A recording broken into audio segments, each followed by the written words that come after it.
Olá, muito boa noite, seja bem-vindo. Esse é o segundo vídeo que eu estou fazendo aqui sobre algumas curiosidades históricas do nosso bairro.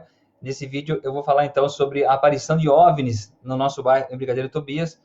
E eu descobri essa história fazendo a história do bairro da Caputera. Então, no primeiro vídeo eu falei um pouco aí sobre o cemitério de Brigadeiro, né? Que foi aí uma das curiosidades, uma das coisas que eu fui pesquisar para saber aí a existência real. E a história da Caputera foi quando eu estava fazendo um pouco da história do nosso bairro Brigadeiro. Também eu queria saber um pouco como começou o bairro de Inhaíba, o bairro da Vila Astúrias, e fiquei curioso também sobre o bairro da Caputera. E eu fui conversar então com algumas pessoas lá, consegui falar com a pessoa na época, a pessoa mais velha, né, a pessoa mais antiga, o morador mais antigo e também a pessoa mais velha do bairro. E na conversa ele foi falando para mim sobre como começou o bairro da Caputera e também entrou na história do OVNI. Eu fiquei surpreso, logicamente, porque não era o nosso assunto era saber de onde, como que veio a população ali, né, na Caputera. E depois, no mesmo dia, eu falei com uma outra pessoa que falou da história da Caputera e também levou o assunto para os OVNIs. Eu fiquei curioso. E eu comecei, então, uma pesquisa mais aprofundada, né, para poder ter base no que eu ia falar, principalmente para se pôr num livro, né? Então, a gente tinha que ter uma pesquisa mais aprofundada, e é um pouco disso que eu vou relatar aqui para você sobre essa nossa história, que você vai saber duas coisas, né? Um pouco sobre o bairro da Caputera e também um pouco sobre essa situação aí toda que vivenciou, que foi aí algo que chamou atenção no mundo inteiro. Sorocaba, Brigadeiro, né? Ficou assim falado no mundo inteiro, entre várias curiosidades. Eu vou começar aqui comentando para você como começou o bairro da Caputera. Deixa eu só dar um oi aqui para o Vanderlei. Tudo bem, Vanderlei? Obrigado por estar aqui, tá bom? Então vamos lá, eu vou falar aqui, lendo como eu fiz na história passada, para mim não me perder e não passar nenhuma informação errada ou esqueci de algo, né? Então vamos lá. Como começou o bairro da Caputera? Caputera significa mata verdadeira em Tupi-Guarani, e não é por acaso que possui esse nome. Aloysio de Almeida cita em seu livro Sorocaba, 3 séculos de história, que a estrada da Caputera era um caminho construído por índios. Oi, prima. Oi, Vânia. Tudo bem? Então, eu estou contando aqui sobre a parte que, o começo, né, da história da Caputera, que ela tem um nome, né? Caputera significa... Cadê aqui? Eu me perdi aqui. Caputera... Eu vou começar de novo para você, Vânia, tá bom? Caputera significa mata verdadeira em Tupi-Guarani, e não é por acaso que possui esse nome. A Luiz de Almeida, essa foi uma pesquisa que eu fiz também para poder juntar aqui e te citar essa fonte, né? No seu livro Sorocaba, 3 séculos de história, que a estrada Caputera era um caminho construído por índios. Há algum tempo, essa estrada era apenas um caminho de passagem de pedestres, na verdade, antes de 1929. A maior parte das terras pertencia à família Decária, que é a família onde as primeiras famílias que chegaram no bairro da Caputera. Uma família de muitas posses, e aos poucos foram vendendo essas terras até chegar onde é atualmente, né? Atualmente a família é proprietária de apenas um pequeno sítio na Caputera, onde existe uma prova do tempo da existência do bairro, uma casa construída de 1929, né? No livro eu tenho essa foto, que quando eu fui lá fazer essa pesquisa, eu tirei essa foto, da casa construída em 1929 na Caputera, e que ainda preserva as telhas originais. Olha isso que curioso, nessa casa, né? Ela preserva as telhas originais, feitas por escravos, que utilizavam suas coxas para dar forma a elas. Já viu falar sobre feito nas coxas? Talvez você saiba, talvez não. Esse ditado vem da época dos escravos, onde os escravos faziam, né, a forma das telhas era na perna dos escravos. Como cada um tinha uma perna diferente, então não ficava regular, todas as telhas não ficavam igualzinha, como se fosse feito numa forma, né?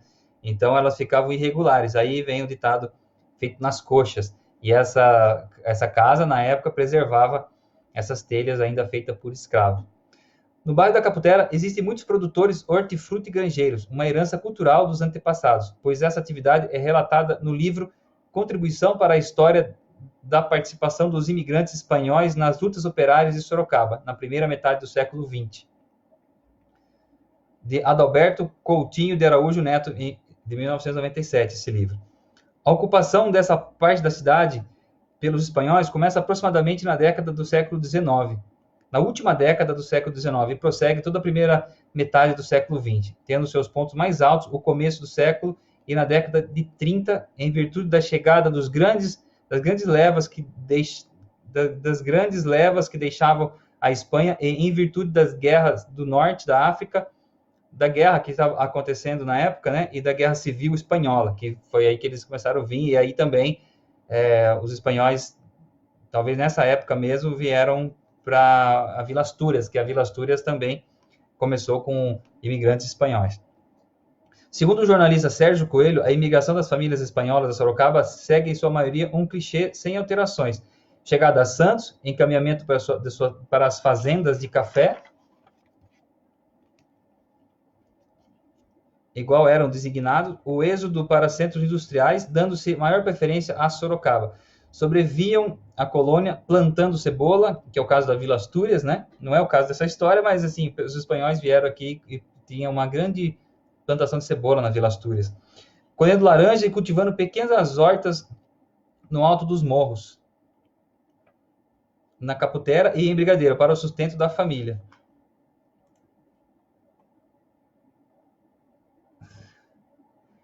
Vanderlei, você tá me confundindo aqui, Vanderlei. O Vanderlei Firmino que está me assistindo aqui, ó. Boa noite, Manga. E vai falando uma mensagem aqui. Vamos lá. A Estrada da Caputera, como é popularmente conhecida, na verdade chama-se Maria Dolores Piaia Lorato, mas ela também já foi chamada de Estrada dos Remédios, por ter suas margens muitas plantas medicinais, como conta João Ferreira, morador do Jardim Monte Alpinos. Aquele local, quando você vai entrar no bairro da Caputera, o primeiro bairro ali tem um nome, né? Monte Alpinos. E o João é um morador que eu conversei também, e ele me passou essas informações e também falou dos homens, que eu já estou chegando na parte principal aqui. Que fica, o Monte Alpinos, né? Fica no início da entrada da Caputera, no acesso com a rua Alfredo Fernandes, em Brigadeiro Tobias. O senhor João também diz que os moradores do bairro todo vinham até a entrada para colher as plantas a fim de fazer remédios, pois há 50 anos era pouco comum frequentar farmácias. Essa mesma estrada também já foi chamada de Estrada dos Texacos. Aí entro na parte aqui onde os moradores afirmam ter visto, né, disco voador. O senhor João também nos contou que no ano de 1980, por várias vezes, junto com outros moradores, avistou objetos voadores com várias luzes coloridas passando pelo local em alta velocidade e baixa altitude. O relato do senhor João foi o mesmo do senhor Nelson Vieira, um dos moradores mais antigos do bairro, nascido em 1936 na Caputera, hoje aos 78 anos. Esse livro ele foi feito há mais de 10 anos, então, e até o senhor Nelson, com quem nós conversamos, que na época era a pessoa mais velha lá, ele veio a falecer, mas ele que nos aí atenciosamente contou essa história também. Dizendo que ele trabalhou na lavoura, e ele relata ter visto também.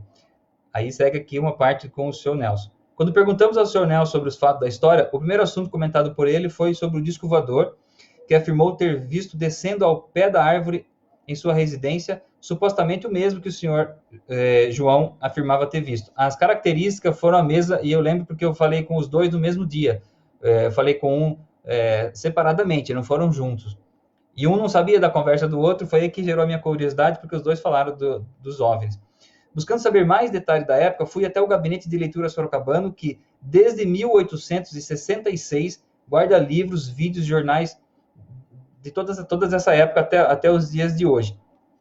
Nesse local aqui, no gabinete de leitura sorocabano, é o local onde eu fui procurar a fonte mais certa, segura, para poder relatar no meu livro, né, para poder dizer a fonte, né? E lá no gabinete é assim: se você não é sócio, você paga para ver um jornal de qualquer época. E na época eu pagava, você tinha que entrar lá, pagar R$10, é um trabalho bem legal, assim. R$10, aí uma pessoa te acompanha com luvas, abre o jornal daquela data, daquela época, e você vê as matérias que você quer e eles deixam tirar foto, né? Mas todo um cuidado com luvas, todo um cuidado no manuseio para não rasgar e tal. E na época eu paguei R$10 por jornal, e eu paguei, o senhor Nelson havia me falado que esse acontecimento foi em 1979. Então eu paguei R$80, foi 8 vezes. No 8º jornal é que eu encontrei falando sobre o jornal diário contando essa história na época, o jornal que cobriu, e aí segue um trecho do jornal, é a referência que eu tirei aqui, da sequência aqui, então, dessa parte da história aqui do livro, tá bom? Encontramos no Jornal Diário de Sorocaba uma matéria sobre o fato ocorrido em janeiro de 1979, que confirmou toda a história contada pelo seu Nelson e o senhor João, entre outros moradores antigos da Caputera. O Jornal Diário noticiou que no Morro da Mariquinha, a 1 quilômetro da Caputera, segundo ufólogos, sorocabanos tiveram contato com uma nave extraterrestre. O fenômeno tornou a cidade referência para estudos da ufologia, que é a ciência que estuda fenômenos extraterrestres. O caso tornou-se referência histórica mundial na época porque os moradores afirmam que viram esferas luminosas multicoloridas no céu da cidade. Em março de 1980, inúmeros visitantes, inclusive estrangeiros, vieram a Sorocaba atraídos pela notícia dos aparecimentos das naves extraterrestres. A informação foi veiculada no mundo inteiro. Tudo ocorreu em função dos fatos realmente perturbadores, somando consideráveis testemunhos. Estima-se que, na época, mais de 5 mil pessoas passaram pela cidade, formando uma das maiores vigílias do país para poder acompanhar esse fenômeno de extraterrestre, de naves, né, extraterrestres. Tudo começou na madrugada de 8 de janeiro de 1979, por volta das 3h30 da manhã, quando uma viatura da Polícia Militar foi socorrer um rapaz visivelmente abalado que disse ter sido perseguido por uma luz misteriosa em pleno centro da cidade. Era o mecânico Sérgio Pregonello. Os soldados que foram verificar o caso também observavam o objeto. Então, o alarme foi acionado e, em pouco tempo, 8 viaturas compareceram àquele local, inclusive uma vinda de Votorantim. E cerca de 200 homens da PM viram-se envolvidos na operação que terminou em frente da Pedreira São Domingos, uma empresa de terraplanagem e pavimentação. No dia seguinte, a notícia era grande e de domínio público, dada a sua repercussão, e se tornou o centro das atenções de curiosos e estudiosos de várias localidades. Em questão de dias, milhares de pessoas foram ao local, populares e soldados relatavam em detalhes a visão das luzes voadoras, que inclusive responderam a sinais luminosos emitidos pelas viaturas policiais. Isso é relato dos próprios policiais. A imprensa registrou nos dias seguintes relatos de explosões luminosas na região da represa de Itupararanga, clarões repentinos e outras anomalias simultâneas. Em 3 semanas, os estoques de telescópios e binóculos desapareceram das lojas. Sabe que curioso? O ufólogo Jorge Facuri relata esse caso como um grande fenômeno com o qual os sorocabanos teriam mantido contato com uma nave extraterrestre. Centenas de policiais estiveram no local e conseguiram estabelecer contato com a nave através de luzes das viaturas, conta ele maravilhado. O Sr. Nelson diz que só havia 2 casas no bairro da Caputera quando ele nasceu. E na juventude, várias outras haviam sido construídas ali. E que a jardineira do dito lagarto passava pela estrada para levar os moradores rumo ao centro da cidade. Essa a jardineira, é o primeiro ônibus a circular em Brigadeiro Tobias, que eu conto aqui na história do livro também.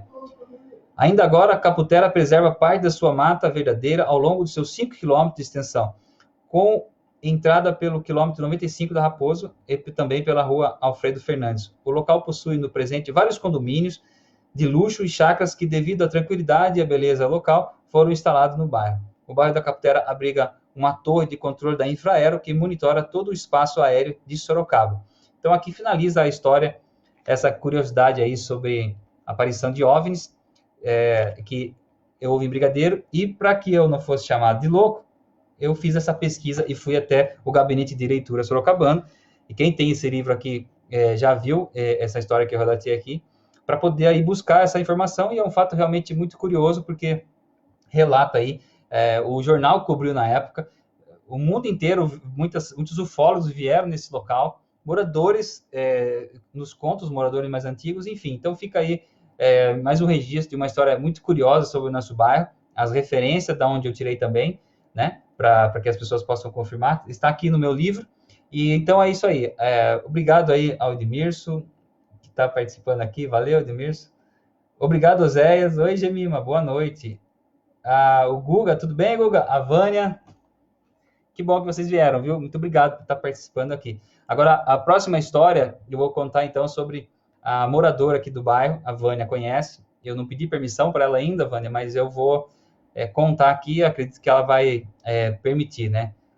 contar a história dela, que ela sobreviveu a tudo que a gente vê em filmes, né, sobre o campo de concentração nazista, e que ela mora aqui em Brigadeiro, e para fazer um paralelo sobre esse momento difícil que nós estamos vivendo em nosso país, eu acho que é importante, porque a situação que ela viveu na época nem se compara, né, com o que nós estamos vivendo hoje, nem dá para comentar, mas é fato curioso. As pessoas não sabem, né, que nós temos uma moradora aqui que sobreviveu aos campos de concentração nazista, tudo que o Hitler fez, todas as atrocidades, e essa pessoa mora aqui. Então, essa é a próxima história, tá bom? Então, é isso aí. Obrigada, Márcia. Valeu de estar aqui, viu? A Thalita também. Obrigada, Thalita. Um abraço, então. Oi, Ingrid. Obrigado por estar aqui também. Um abraço, então. Fiquem com Deus e até a próxima curiosidade, até a próxima história sobre o nosso bairro, tá bom? Um abraço. Tchau.